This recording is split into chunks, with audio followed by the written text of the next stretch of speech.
Mon thème d'aujourd'hui, Jésus aime la France. La France est belle, c'est la belle France des années 2025. Mes amis, bonjour, merci pour votre fidélité. Mes bien-aimés internautes, mes amis en Christ, ceux qui aiment la France, la belle France, voici quelle est ma prière pour notre nation. Les 30 Glorieux se sont achevés voici un demi-siècle, en 1975. La France, fidèle à son engagement citoyenne, a décidé d'accueillir sur son territoire de nombreuses personnes qui ont faim et soif, qui souffrent dans leur pays d'origine et qui ne savent plus où aller, qui vivent dans la misère, dans la précarité et qui n'ont plus rien à manger ni de quoi se vêtir. Mais Jésus répondit dans l'Évangile, dans Matthieu au chapitre 4 et au verset 4, dans ce passage, nous écoutons Jude, un de ses disciples, qui pose cette question à Jésus.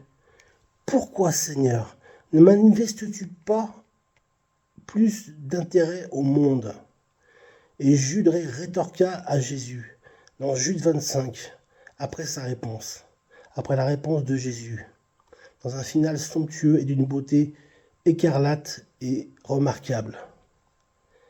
Ne m'oublie pas, Jésus, quand tu reviendras dans ta gloire.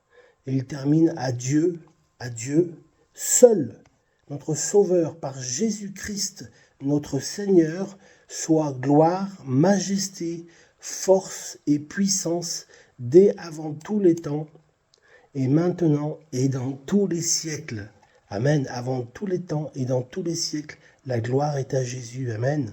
Qui a accepté la mission de son Père, de venir sur la terre, enseigner sa parole, mourir sur la croix de Golgotha pour la rémission de nos péchés, pour que nous ayons accès à la vie éternelle qu'il nous offre en Jésus-Christ. Amen.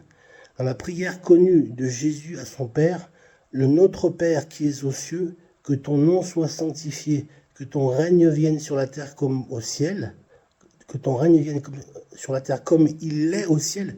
Le règne de Dieu est au ciel, amen. Par contre, le règne de Satan est sur la terre. Le prince de ce monde, c'est Satan. Amen.